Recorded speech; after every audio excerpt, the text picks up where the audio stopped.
Hello friends, तो आज के वीडियो में हम सीखने जा रहे हैं पाइथागोरियन थ्योरम। यहाँ पे हम इससे रिलेटेड जितने भी कॉन्सेप्ट बनते हैं उन सबको बहुत ही ज्यादा क्लैरिटी के साथ डिटेल में आपको समझाने की कोशिश करेंगे, और उम्मीद करते हैं अगर आप समझने के लिए तैयार हैं तो फिर आप लाइफ में कभी इसको भूलेंगे नहीं। आपको इस थ्योरम से रिलेटेड कोई भी कंफ्यूजन है, कुछ भी दिक्कत है, तो आज के बाद रहने वाली नहीं है, बशर्ते आप हमारे साथ पूरे वीडियो में बने रहें। चलिए शुरू करते हैं।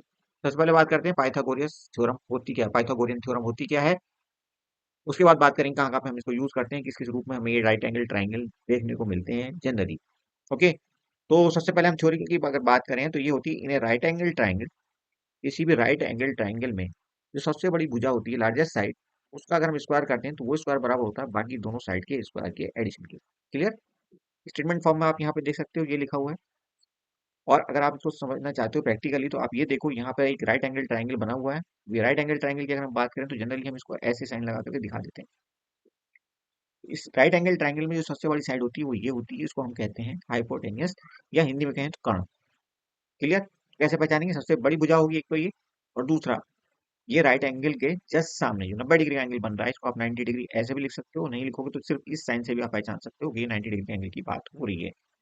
तो इस साइड का अगर आप स्क्वायर कर दें, इस साइड की अगर हम बात करें, इस ट्राइंगल में हमने इसको कहा है बीसी, तो बीसी का स्क्वायर बराबर होगा बाकी दोनों साइड के स्क्वायर के एडिशन के लिए। एक साइड आपकी एसी, इसका स्क्वायर हो गया ये एसी स्क्वायर, और दूसरी को हमने कहा है ए बी, इसका स्क्वायर हो गया आपका ये ए बी का स्क्वायर। क्लियर। तो ये हो गई आपकी पाइथागोरस थ्योरम।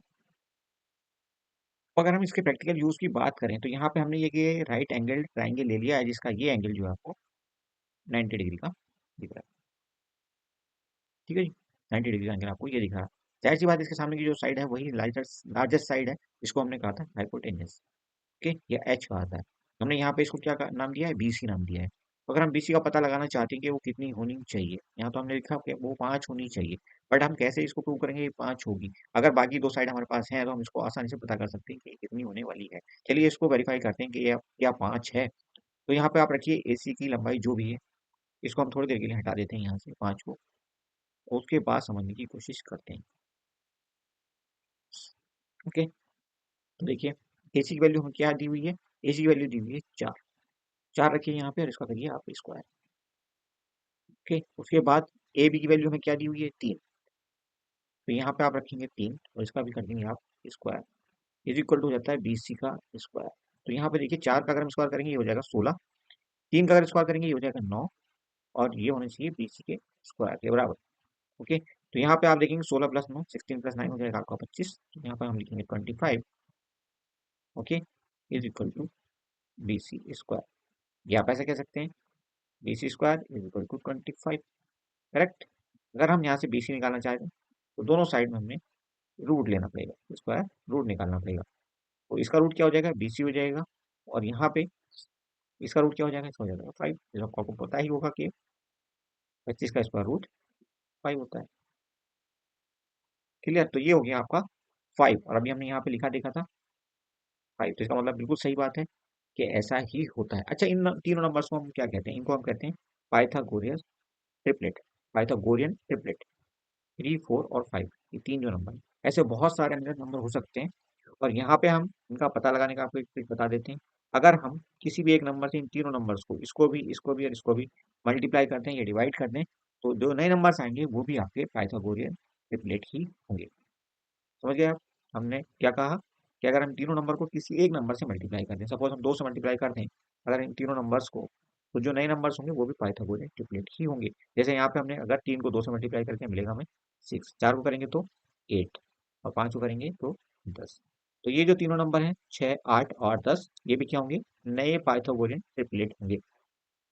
और यहाँ पे इनकी जगह पे 4, 3 और 5 की जगह पर अगर आप इनको रिप्लेस करेंगे, तब ये रिलेशनशिप आप वेरीफाई भी कर सकते हो, इस संबंध को आप वेरीफाई कर सकते हो। और ट्रिपलेट बना लेते हैं। सपोज हमने इस नए ट्रिपलेट को एक नए नंबर से मल्टीप्लाई कर दिया 1.5 से, यानी कि 1.5 गुना कर दिया हर एक नंबर को, तो ये हो जाएगा 9। 8 का हो जाएगा 12, और 10 का कितना हो जाएगा 15। तो ये जो नए नंबर्स हैं ये भी पाइथागोरियन ट्रिपलेट होंगे।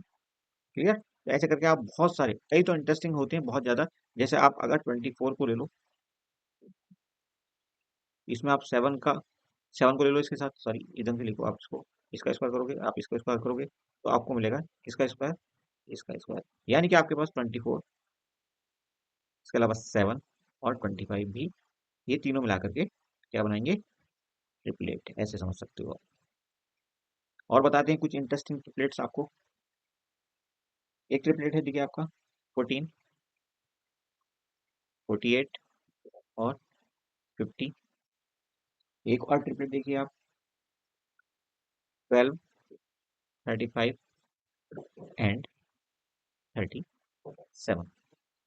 और इन ट्रिपलेट्स का या आप कहिए पाइथागोरस थ्योरम का हम बहुत जगह इस्तेमाल करते हैं। देखेंगे कोन के केस को, तो वहां पे भी हम इसका भरपूर इस्तेमाल करते हैं। देखिए कोन का हम सबसे पहले आपको शेप दिखाते हैं, उसके बाद बात करते हैं। देखिए ये है एक कोन की शेप, इसको आप कहते हो एल, इस one, इसको आप कहते हो एल या स्लेंट हाइट। ठीक है, और इस one,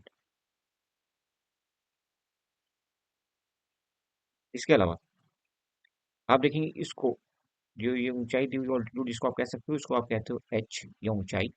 इसके अलावा यहाँ पे अगर इसका सेंटर है, ये जो बेस इसका सर्कुलर बेस है, तो आप इसको सर्कुलर कोन भी कह सकते हो। तो इस पॉइंट पे आप देखो, इस पॉइंट के दोनों साइड क्या है, इसका रेडियस आर।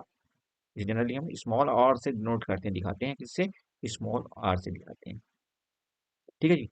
तो अगर आपने स्लेंट हाइट निकालनी है, ये साइड निकालनी है जो बड़ी साइड है, जिसको आप कह सकते हो, अगर इनका नाम दें, ये सपोज ए है, ये बी है, और ये सी है, ये एक ट्राइंगल है।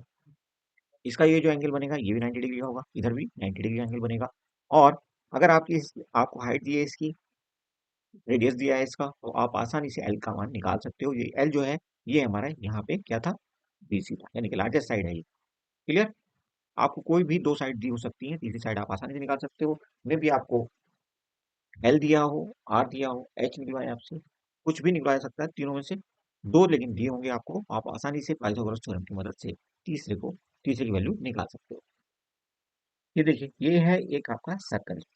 अब इस सर्कल में, इस सर्कल के सेंटर को देखिए, ये सेंटर होगा लगभग इसका, इसको आप ओ कह सकते हो। और ये जो साइड ए सी है, ये इसका क्या है, डायमीटर। जाहिर सी बात है, ये क्या होगा, आर होगा इसका रेडियस, इधर को भी और इधर को भी।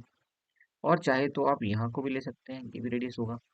एक सेकंड को थोड़ा सीधा कर लेते हैं, कुछ ज़्यादा ही टेढ़ा हो गया। ये देखिए कि अब थोड़ा सा देखने की कोशिश करिए, अब बनेगा सही से। ओके, तो ये ओ भी जो साइड है, ये क्या है, ये भी तो रेडियस है, इसको भी आप आर कह सकते हो। ओके, अब देखिए जो हमारा राइट एंगल बनेगा वो कहाँ पे बनेगा। तो राइट एंगल यहाँ पे आप देख सकते हैं, ये वाला होगा हमारा राइट एंगल। अगर इसके सामने वाली साइड जो होगी ए सी, ये सबसे बड़ी साइड है, जिसको आप हाइपोटेन्यूस कह सकते हो। क्लियर है। तो यहाँ पे भी आपको ये राइट एंगल ट्रायंगल देखने को मिलेगा। और जहाँ पे भी राइट एंगल ट्रायंगल देखने को मिलेगा, आपको अगर दो साइड दी है, आप तीसरी साइड आसानी से निकाल सकते हो। आप आसानी से वेरीफाई कर सकते हो कौन सी साइड सबसे बड़ी है, जो कि राइट एंगल के सामने 90 डिग्री का जो एंगल बन रहा है, यानी कि यहाँ पे कह सकते हैं आपके एंगल बी के जस्ट सामने जो साइड है, वही सबसे बड़ी लार्जेस्ट साइड होने वाली है। देखिए सर्किल को फिर से देखिए, ये सेंटर ओ है आपका। अगर यहाँ पे हम ए बी इस लाइन को देखें, तो इसको हम क्या कहेंगे, ये होगी आपकी कॉर्ड। और इस कोण को अगर हम सेंटर से मिलाती हुई एक सीधी लाइन खींच दें, एक ऑल्टीट्यूड यहाँ पे खींच दें, तो ये भी 90 डिग्री का एंगल बनाता है दोनों साइड पे। तो यहाँ पे दो 90 डिग्री के एंगल बन गए हैं। फिर से आप कह सकते हो कि ये तो आपका, हालांकि ये आर है, बट इस टाइम आर जो है वो सबसे बड़ी साइड है, क्योंकि इस राइट एंगल ट्रायंगल को आप देख लो, तो आर यहाँ पे दिखेगी आपको। और इसकी अगर हम बात करें दूसरे की, तो ये भी आपका आर है, यानी कि दोनों तरफ रेडियस दी हुई है। और आपको जो एम पॉइंट दिया है, ये बिल्कुल ए बी के मिड में है, यानी कि जितना इधर होगा उतना ही आप इधर को लंबाई देख सकते हैं। तो एक और इंटरेस्टिंग एग्जाम्पल था ये पाइथागोरियन थ्योरम का, और राइट एंगल कहाँ कहाँ पे बनते हैं उसका। तो आई थिंक आज के वीडियो में हमने काफी डिटेल में पता कर लिया है, डिस्कस कर लिया है क्या है पाइथागोरस थ्योरम, कहाँ कहाँ पे हम उसका इस्तेमाल करते हैं, राइट एंगल ट्राइंगल क्या होता है, क्या क्या यूज होते हैं पाइथागोरस थ्योरम के, कहाँ कहाँ पे हम इनके एग्जाम्पल देखते हैं। तो इन्हीं सब पे सवाल आते हैं। और पाइथागोरस ट्रिपलेट से रिलेटेड भी हमने हालांकि आपको कॉन्सेप्ट क्लियर कर दिया है, बट कैसे हम पाइथागोरस ट्रिपलेट बना सकते हैं, उसके लिए एक इंटरेस्टिंग ट्रिक भी हमने ऑलरेडी वीडियो बना करके आपके साथ शेयर की हुई है, तो उसको भी आप देख लेना। अगर आपको कहीं भी धोखा लगता है तो आप उस ट्रिक की मदद से बड़े आसानी से पता कर सकते हो कौन से नंबर्स, कौन से दिए गए नंबर्स पाइथागोरन ट्रिपलेट्स हैं, कौन से नहीं। Thank you for watching, see you soon in next video.